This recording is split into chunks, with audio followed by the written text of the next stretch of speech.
We are going to class 7th, chapter 6 from ML Agrawal, exercise 6.2, question number 7. In a class of 35 students, मान लीजिए आपकी class पे 35 students हैं. The number of girls is 2/5. देखिए the number of girls का जो number है वो 2/5. अब देखिए 2 मीन्स कंप्लीट है और फिफ्थ क्या होता है, उस पार्ट का मतलब वो पार्ट होता है ना. मतलब 2/5 मीन्स 2/5. चलिए ठीक है. ऑफ नंबर ऑफ बॉयज़ मतलब बॉयज़ का 2/5 है girls. Find the number of girls in class. तो चलिए फाइंड करते हैं कितने हैं. तो फर्स्ट हम यहाँ शो करेंगे इन अ क्लास हैविंग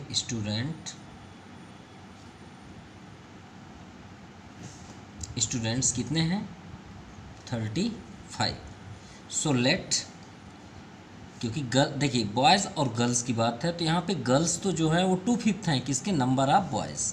हम आपसे बोले हम आपसे 2 गुने वेट में हैं. तो भाई जब तक आपका वेट नहीं मालूम होगा हम कैसे बताएंगे हम आपसे 2 गुने हैं कितने हैं. मान लीजिए हम आपसे बोले कि आपका वेट से हम 2 गुने हैं, तो आप जब बताएंगे सर मेरा वेट 30 kg है, तभी तो हम बताएंगे ना कि हमारा वेट 60 होगा. तो फिर क्योंकि 2 टर्म्स तभी होगा, यानी 2 × 30, तो अब हमारा वेट कितना हो जाएगा 60 हो जाएगा. लेकिन जब तक हमें उस चीज़ का नंबर नहीं मालूम होगा तो हमें जो 2 टाइम्स 3 टाइम्स है कोई मतलब का नहीं है. इसीलिए लेट हम करेंगे नंबर ऑफ बॉयज़, क्योंकि गर्ल्स तो 2/5 हैं. तो जब हम नंबर ऑफ बॉयज़ जब तक नहीं लेट करेंगे तो हमें गर्ल्स का फाइंड ही नहीं होगा.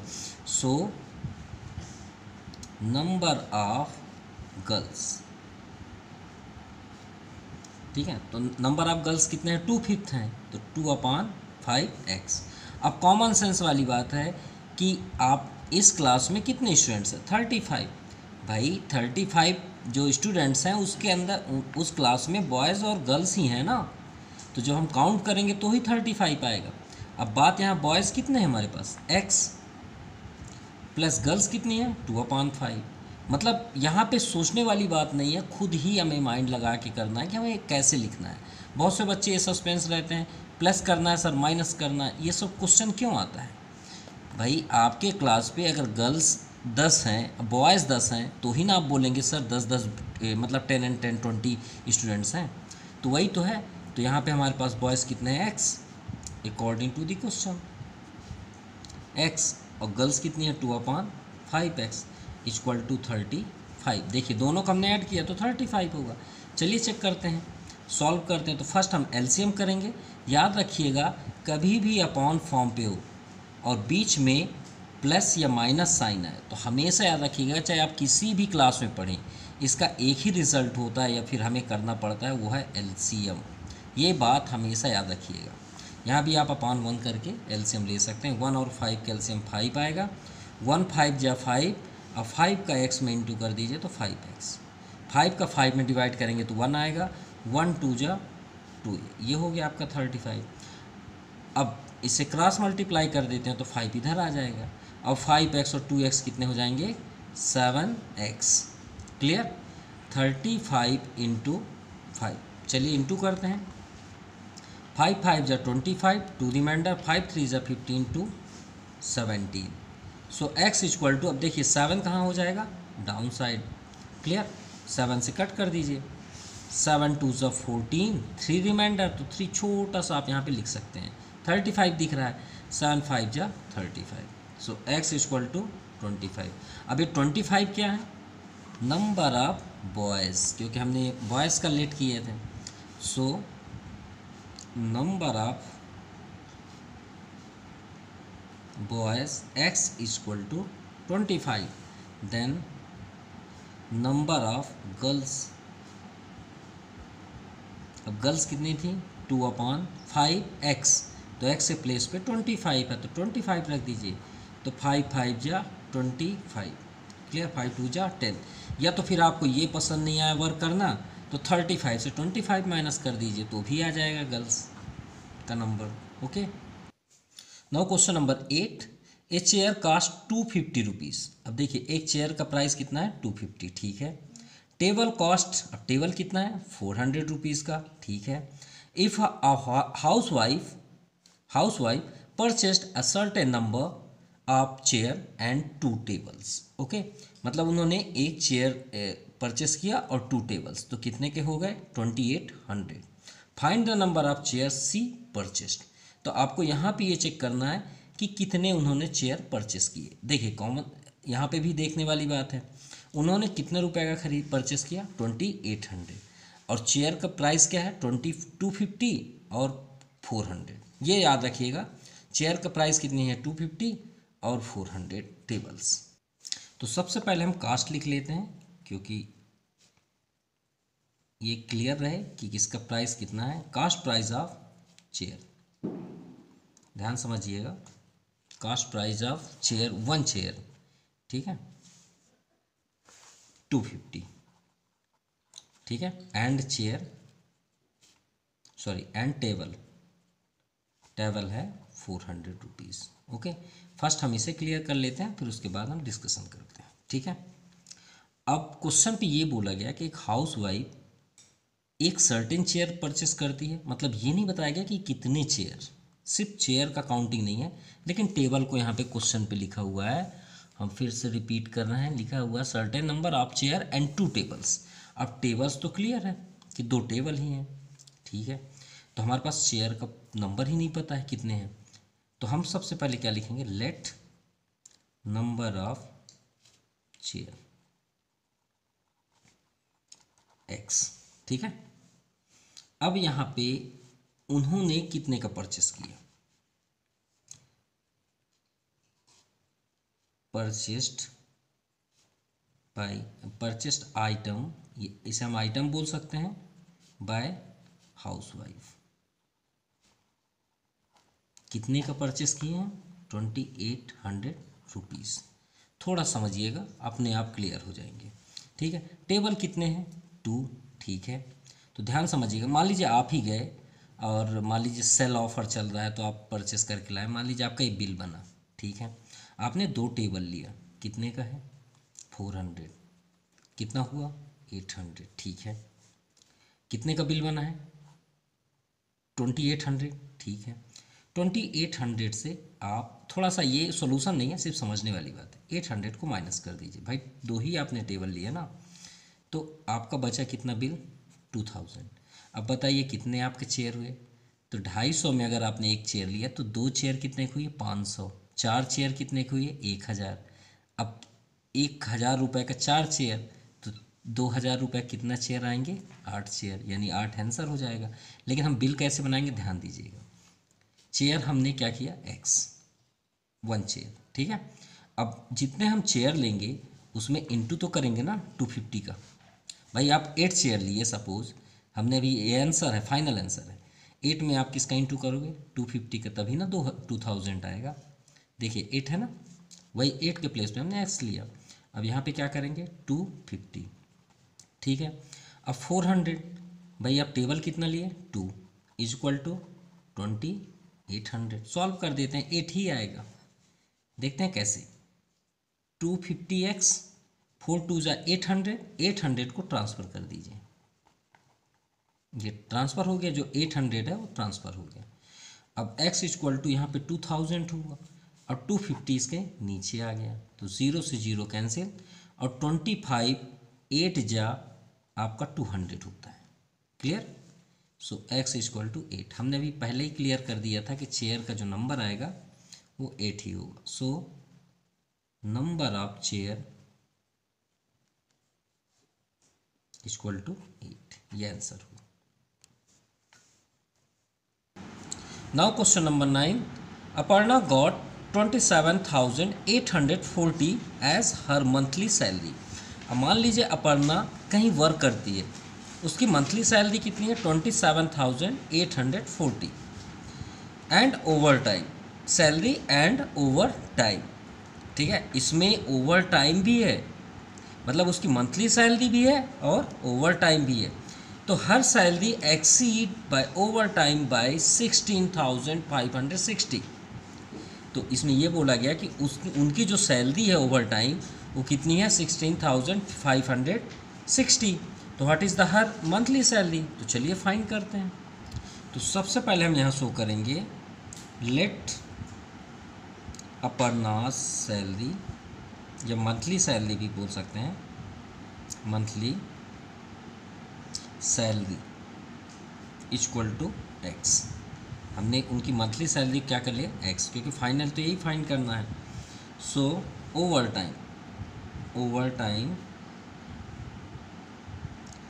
टाइम सैलरी कितना हो जाएगा, एक्स, क्योंकि टोटल में से 16,560 ये जो एक्सीड हुआ, एक्सीड मतलब होता है आगे की ओर होना, यानी बढ़ जाना। जैसे मान लीजिए 10,000 है, तो 10,000 में मेरा 5,000 एक्सीड है, तो यानी मेरा कितना हो गया bill, 15,000।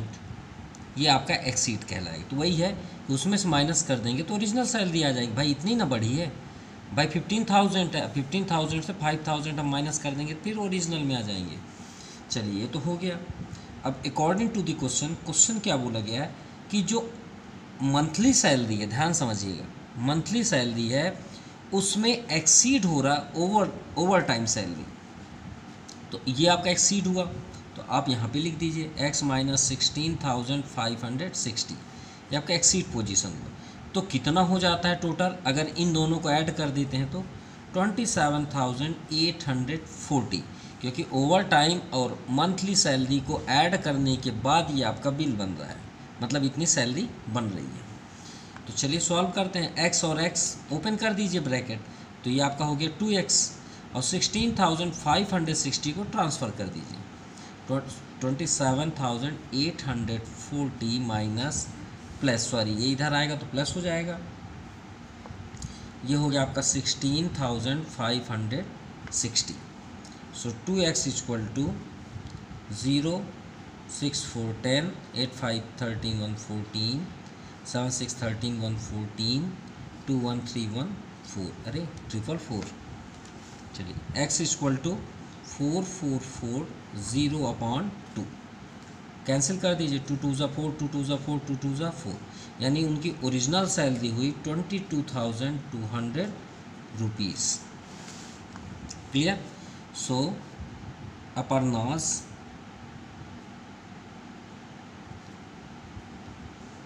monthly salary will be 22,200 rupees. यहाँ पे आपको हिंट के लिए भी दिया गया था, देख सकते हैं। Now question number 10, Heena has only 2 rupees and 5 rupees coin in her purse.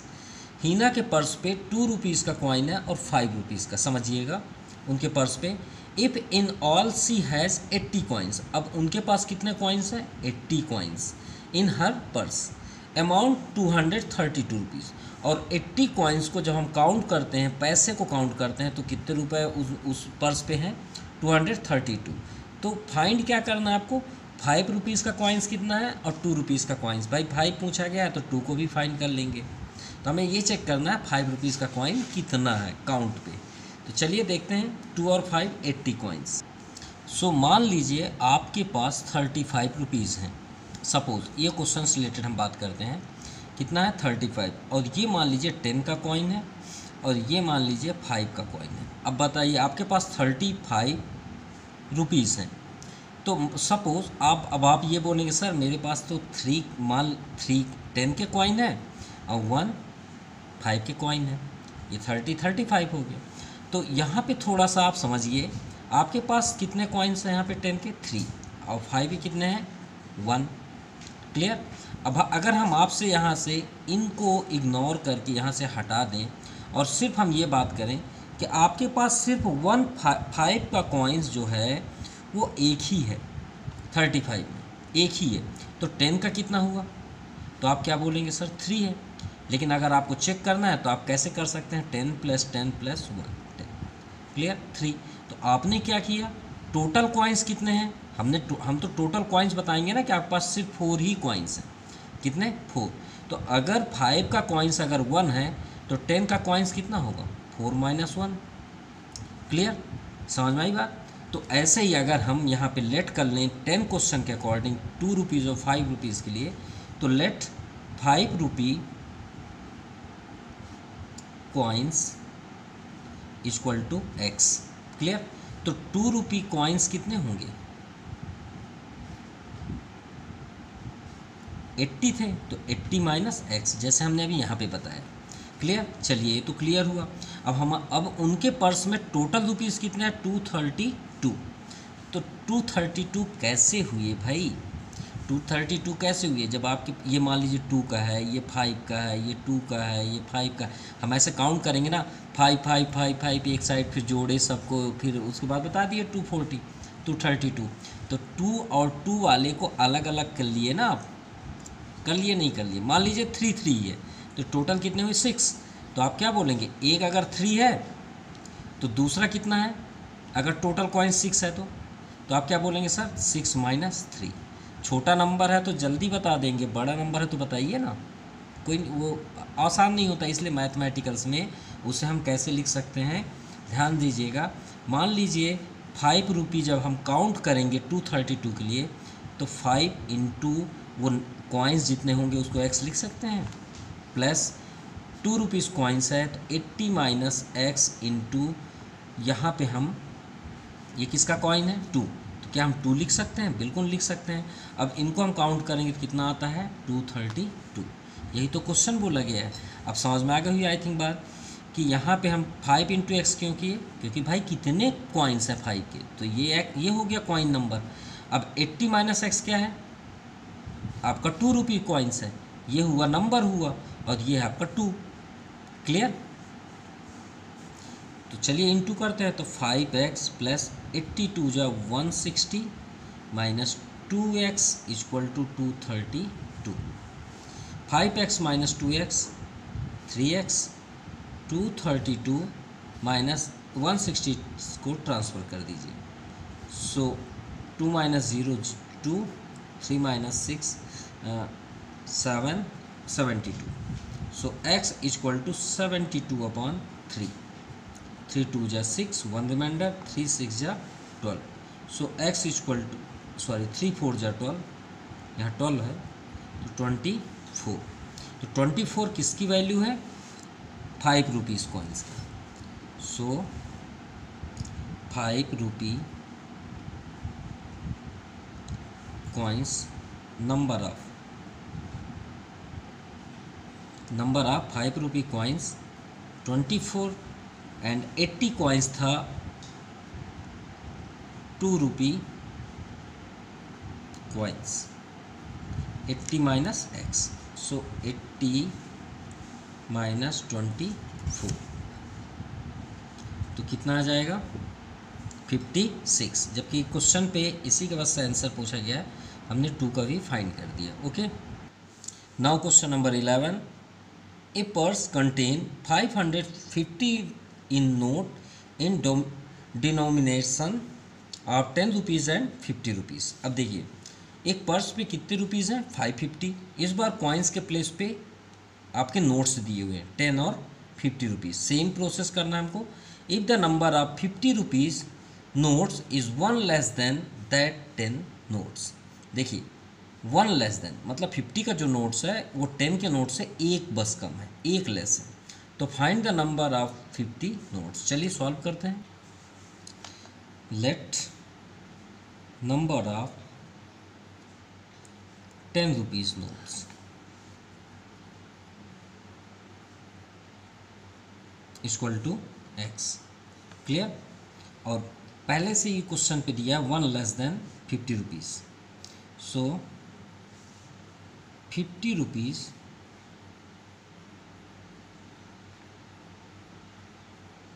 Notes is 1 less, तो कितना हो जाएगा? x माइनस 1, क्योंकि वो 10 से तो 1 कम है ना। चलिए ठीक है, अकॉर्डिंग टू दी क्वेश्चन। अब ध्यान समझिएगा, कितने रुपीज़ हैं? 550। अभी हमने बताया था नंबर काउंटिंग कैसे करते हैं कॉइन्स में। पहले आप 10 और 50 को यहाँ पे लिख लीजिए। 10 और 50 समझिएगा। 10 के नंबर कितने हैं? भाई आपको मैं 10 का नोट दे दूँ मान लीजिए यहाँ पे, तो आप काउंट करेंगे ना 1 2 3 4, सर 40 रुपये हुए। क्यों? आपने 10 में 4 का इंटू किया ना, तो वैसे जो नंबर है उसको नंबर को यहाँ इंटू कर दीजिए। तो 10 कितने हैं? एक्स का इंटू कर दीजिए। 50 कितने हैं? x माइनस 1, यहाँ पर लिख लीजिए, बस सॉल्व कर दीजिए, आपका आंसर है 10x plus 50 into x 50x minus 50, 51 जब 50, 550। 10x plus 50x 60x, add हो गए ना x, और ये माइनस 50 नंबर है, उसे नंबर के साइड ट्रांसफ़र कर दीजिए, तो ये क्या हो जाएगा? प्लस हो जाएगा। ठीक है, माइनस 50 ट्रांसफ़र होगा तो plus 50। So x equal to, अब ये कितना हो गया? 600, और 60 ट्रांसफ़र होके डिवाइड में, तो 0 0, 6 10 जा 60। सो x इक्वल टू 10। तो जो 10 के नोट्स हैं वो 10 ही हैं। ठीक है, so number of 10 rupees notes x equal to 10, और 50 रुपीज़ तो ऑलरेडी बोला गया था कि 1 कम है भाई, तो कितना हो जाएगा? 10 माइनस 1 यानी 9। अब आप काउंट भी कर सकते हैं, 10 नोट्स कितने होंगे? 10 नोट्स अगर 10 के 100 रुपीज़, भाई 10 10 जा 100, और 50 के 9, तो 9 5 जा 45, ऐड करिए 5 4 1 5, 550 रुपीज़ था क्या? ये देख लीजिए। Now question number 12, after 12 years, मतलब 12 साल बाद, I shall be 3 times as old age I was 4 years ago, यानी मैं 3 गुना रह जाऊंगा, age old I was 4 years ago, यानी 4 साल पहले से मैं आज 3 गुना ज़्यादा रह जाऊंगा। ये क्वेश्चन का मीन्स है। तो फाइंड माई प्रेजेंट एज, समझिएगा, आफ्टर 12 ईयर्स, मतलब अभी जैसे हम आप प्रेजेंट पे खड़े होकर बात करें कि 12 साल बाद मैं 3 गुना हो जाऊंगा 4 साल का, आज से 4 साल पहले जब मैं था उससे मैं आने वाले 12 साल बाद 4 गुना हो जाऊंगा। ध्यान समझिएगा, तभी समझ में आएगा, अदरवाइज़ ये नहीं आएगा। आफ्टर 12 ईयर्स, जैसे हम आज मान लीजिए मेरी उम्र मान लीजिए 30 ईयर्स, ठीक है, आज से मैं 12 साल बाद कितना हो जाऊंगा? 42, राइट। अब यहाँ पे हम बोल रहे हैं कि मैं 3 गुना हो जाऊंगा आज से, आज की बात है 12 साल बाद, आज से मैं 3 गुना हो जाऊंगा। तो इसका जनरली जो 30 था उसमें 3 का इंटू कर दीजिए तो 90 हो गया। अब as old as you 4 year ago, यानी मैं 4 साल पहले के साथ। चलिए मैं जब सॉल्व करेंगे तो ही आपको और क्लियर हो जाएगा। तो सबसे पहले हम वर्क करेंगे तो हम अपने एज को प्रेजेंट बताएंगे, क्योंकि हम आज की बात से लेकर आए ना। तो लेट प्रेजेंट एज x, ये क्लियर हुआ। आफ्टर 12 ईयर्स, देखिए आफ्टर 12 ईयर्स, आफ्टर मीन्स क्या होता है? आने वाला, और बिफोर मीन्स बीत जाने। जो हमारे जीवन से बीत जाता है उसे हम माइनस बोलते हैं, जो हमारे लाइफ में आने वाला है उसे हम क्या बोलते हैं? प्लस। ये बात याद रखिएगा। जैसे हम बोले ना कल मुझे 10 रुपये मिले थे, तो मिले थे ना, वो ख़त्म हो गए। अब उसे आप अपने पास रखे हो या नहीं रखे हो अलग मैटर है, लेकिन वो चल जा चुका है। जैसे हम नहीं बोलते 3rd क्लास में मैं बहुत मतलब बच्चों के साथ ज़्यादा घुल मिल था, अब मेरे कोई फ्रेंड नहीं है। तो 3rd क्लास में अब बीती बात कर रहे हैं, तो हमारी लाइफ से जा चुकी है। अब जैसे आपको कोई बोले कि आपके पिताजी आपको कल 100 रुपीज़ देंगे, तो आपकी लाइफ में आने वाला है, यानी प्लस हुआ। तो आफ्टर 12 ईयर्स मीन्स आप उस अपने एज में 12 को ऐड कर दो। अब जैसे हम बोलें कि 3 times as old as you 4 years ago, after 12 years यहाँ पे बोला गया 3 times, I shall be 3 times as old as 4 years ago. अब समझिएगा, देखिए 3 टाइम्स है ना, ये जो आपका है x plus 12 after 12 years equal to 3 times, तो 3 टाइम्स कर दीजिए, और 4 ईयर्स एगो, यानी अपने प्रेजेंट एज से 4 ईयर्स आप क्या कर दीजिए? एगो। एगो मतलब होता है माइनस, हमने अभी बताया आपको। अब इसे आप सॉल्व कर लीजिए, आपका आंसर 3 इंटू एक्स 3x, 3 4 जा 12। अब x को एक साइड कर लीजिए, x 3x इधर आएगा तो माइनस 3x, -12 इधर ऑलरेडी है, +12 भी ट्रांसफ़र कर दीजिए तो -12। अब x माइनस 3x -2x, ठीक है। और माइनस याद रखिएगा, माइनस माइनस प्लस होता है लेकिन अपना साइन अपने साथ लेके चलता है, ओके। तो ये हो गया आपका -24, माइनस से minus cancel, x equal to 24/2, 2 12 जा 24, सो x इक्वल टू 12। ये आपका प्रेजेंट एज हुआ, जो भी है जिनकी बात है। So present age will be 12 years। Now question number 13, two equal sides of isosceles triangle. Isosceles triangle means which have two sides are equal, are 3x minus 1 and 2x plus 2. The length third side is 2x. अब देखिए, first sides, second sides and third sides, find the parameter of triangle, okay. तो first हम isosceles बनाते हैं, इसमें दो sides equal होते हैं, ए बी सी। अब लेंथ क्या क्या दिया है, 3x माइनस 1 फर्स्ट, दूसरा दिया है 2x प्लस 2 और थर्ड दिया है आपका 2x। अब आइसोसेलस की प्रॉपर्टी क्या होती है, दो साइड्स इक्वल होते हैं। आप कोई सा भी साइड्स दो ठो इक्वल ले लीजिए, मान लीजिए हमने इन दोनों को इक्वल लिया, ठीक है। तो आइसोसेलस यहाँ पे आप शो कर सकते हैं, isosceles triangle which have two sides are equal, having two sides are equal। Equal होते हैं तो दो इक्वल कोई सा भी ले लीजिए। तो 3x minus 1 equal to 2x plus 2। x को एक साइड कर लीजिए, ये आपका 2x एक साइड हो गया, 2 माइनस 1 को ट्रांसफ़र कर दीजिए plus x 3x minus 2x, x 1x मतलब, और ये आपका 3, यानी x की वैल्यू क्या आ गई 3। क्लियर, ये तो आपको समझ में आ गई बात। अब चलिए सभी साइड्स के हम वैल्यू निकाल लेते हैं, ठीक है। तो फर्स्ट आपको क्या दिख रहा है, ए बी। ध्यान दीजिएगा, आपको एक लॉजिक भी बताएंगे। ए बी की वैल्यू क्या है 3x माइनस 1, एक्स प्लेस पे 3 रख लीजिए -1, तो 3 3 जा 9, -1 कितना हो गया 8। चलिए ए बी की वैल्यू आई। बी सी की वैल्यू 2x है, तो 2 इंटू एक्स प्लेस पे 3 रख लीजिए, तो ये आपका 6 है। अब आते हैं ए सी। ए सी की वैल्यू क्या है 2x प्लस 2, तो 2x प्लस 2।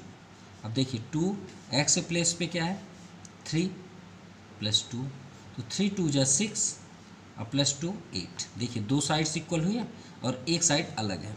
तो जो साइड हमने सॉल्व किया, देखिए यहाँ पे x 8 आया, ध्यान दीजिएगा, हम इसको डार्क बना देते हैं, और नीचे वाले की वैल्यू कितनी है 6। अब पैरामीटर हमें फाइंड करना है, तो एक बात हमेशा याद रखिएगा, पैरामीटर का कोई फार्मूला नहीं होता, चाहे आप रेक्टेंगल में पढ़ें, चाहे स्क्वायर में पढ़ें, चाहे सर्कुलर में, किसी में भी पढ़ें, पैरामीटर का कोई फार्मूला नहीं होता। पैरामीटर का सिर्फ एक ही रूल्स होता है कि जो भी आपके पास पॉलीगॉन है या क्वाड्रिलेटरल है या ट्रायंगल है, उसके सभी साइड्स को आप ऐड कर दीजिए, वही पैरामीटर कहलाता है।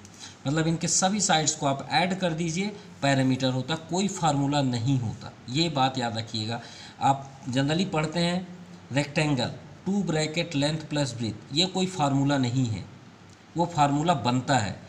क्यों, ये लेंथ है, ये ब्रीथ है, ये लेंथ है, ये ब्रीथ है, सभी को जोड़िए तो कैसे फार्मूला हुआ। तो L और L 2 L हुए ना, और B भी 2 B हैं, चलिए जोड़िए, तो 2L प्लस 2B, 2 कॉमन ले लीजिए तो L प्लस B बना। यही ना फार्मूला आप एकदम अपने माइंड में रिमाइंड करते हो, लेकिन असलियत में फार्मूला नहीं होता। आप सभी को ऐड कर दीजिए, तो parameter of triangle A B C, तो क्या है 8 प्लस 8 प्लस 6, तो कितना हो जाएगा 22 यूनिट, क्योंकि मीटर्स तो दिए नहीं हैं, यूनिट्स पे दिए हैं। Now question number 14। अब और आसान है ऐसे क्वेश्चनों को करना, क्योंकि आपने सभी कुछ पैरामीटर्स के फार्मूले को समझ गए। The length of rectangular plot 6 metre less than twice its breadth. देखिए ब्रेथ से 6 metre less than thrice, thrice means होता है 3 गुना, और इसके बारे में हमने लास्ट वीडियो में बता दिए हैं। तो लेंथ तो दिया हुआ है, भलाई वो कम अधिक है। अब वैल्यू किसकी नहीं है, ब्रेथ। वही बात आई ना कि आपका वेट से हमारा वेट 2 गुना है, हमारा वेट आपसे 2 गुना है, लेकिन जब तक आप अपना नहीं बताएंगे हम कैसे अपना बता देंगे। तो वही बात है कि ब्रेथ का जब तक नहीं मिलेगा हम लेंथ कैसे बताएंगे। ठीक है, तो find the dimension of plot, it's parameter 148। चलिए फाइंड करते हैं। तो सबसे पहले हम लेट करेंगे, लेट पैरामीटर बोलना है ब्रेथ, ब्रेथ ऑफ रेक्टेंगल क्या ले लें, x। अब लेंथ फाइंड, लेंथ यहाँ पे करना है, तो लेंथ ऑफ रेक्टेंगल। अब लेंथ ऑफ रेक्टेंगल क्या है, 6 मीटर लेस देन ट्वाइस। और हमने लास्ट वीडियो में आपको क्या बताया था, बॉड मास। ये बात याद रखिएगा, बॉड मास सबसे पहले मल्टीप्लाई, फिर आपका लेस या मोर देन। तो पहले आप ट्राइस करेंगे, तो ट्राइस कर दीजिए, x का ट्राइस कितना हुआ 3x, और आपने अभी क्या बोला 6 मीटर लेस देन, तो 6 आप माइनस कर दीजिए। और पैरामीटर क्या दिया हुआ है, parameter of rectangular plot, plot 148। तो फार्मूला क्या है, अभी हमने डिस्कशन किया कि पैरामीटर के सभी साइड्स को ऐड कर दीजिए, तो l plus b l plus b l plus b आप कर सकते हैं। वही फार्मूला हुआ l plus b equal to 148। अब 2 लेंथ देखिए, तो लेंथ आपका 3x माइनस 6, ब्रेथ क्या है x इक्वल टू 148। सॉल्व कर लेते हैं। अब 3x plus x 4x minus 6 equal to, ये 2 को ट्रांसफ़र कर दीजिए, क्यों मल्टीप्लाई करें, थोड़ा सा हल्का भी हो जाएगा, डिवाइड भी हो जाएगा। 2 7 जा 14, 2 4 जा 8, 4x को स्टॉप कर दीजिए, 6 को भी ट्रांसफ़र कर दीजिए, तो प्लस 6 हो जाएगा। ये कितना हो गया 80। सो x इक्वल टू 4, 4 2 जा 80। तो x किसका है, ब्रेथ का। सो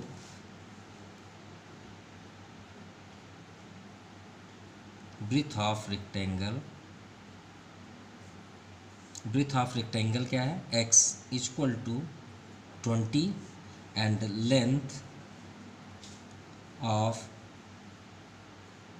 रेक्टेंगल क्या था, लेंथ ऑफ रेक्टेंगल देखिए 3x माइनस 6, तो यहाँ पे शो कर दीजिए 3x माइनस 6। तो 3 इंटू एक्स की वैल्यू 20 माइनस 6, 23 3 जा 60, 60 माइनस 6 54।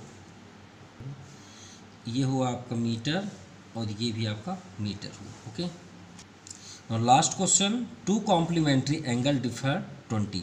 कॉम्प्लीमेंट्री कितने डिग्री होती है 90 डिग्री, और 2 कॉम्प्लीमेंट्री हैं जिनका डिग्री माइनस करने पे कितना आता है डिफरेंट 20। तो find the measure of each angle. First हम यहाँ पे शो करेंगे डिफरेंट ऑफ ईच एंगल कितना है 20। So let first angle x and second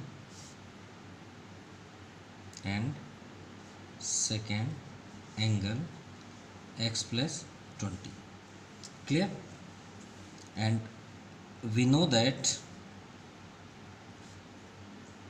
sum of या फिर कॉम्प्लीमेंट्री प्रॉपर्टी आप लिख सकते हैं, है ना, या फिर आप लिख सकते हैं the sum of all angle